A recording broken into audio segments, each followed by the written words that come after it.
এই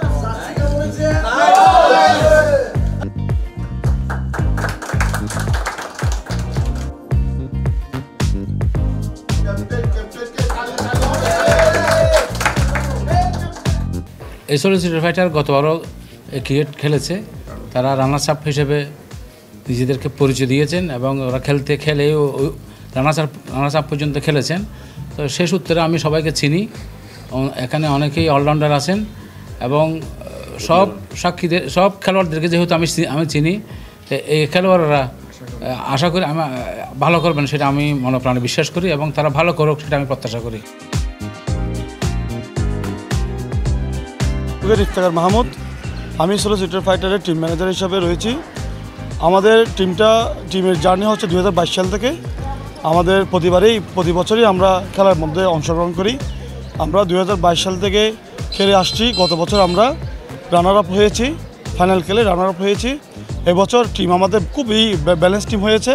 আমাদের 8 থেকে 9টা আমাদের বলার রয়েছে, ভালো মানের ব্যাটসম্যান রয়েছে এবং কক্সবাজার জেলা টিমের খেলেছেন এরকম আমাদের 2 জন ব্যাটসম্যান রয়েছে।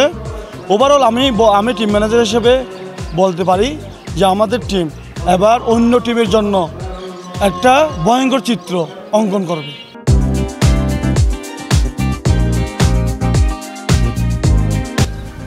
আমরা কক্সবাজার জেলা আইনজীবী সমিতি কর্তৃক আয়োজিত ক্রিকেট টুর্নামেন্ট 2024-এ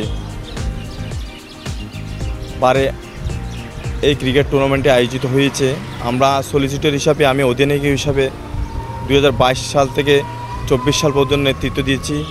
গতবার আমরা রানার্স আপ হয়েছি, এবারও আমরা আশাবাদী ফাইনালে উঠে চ্যাম্পিয়ন হব আমরা। এবং এই সলিসিটর ফাইটারে যারা আছেন তাদের মধ্যে বেশিরভাগই অলরাউন্ডার।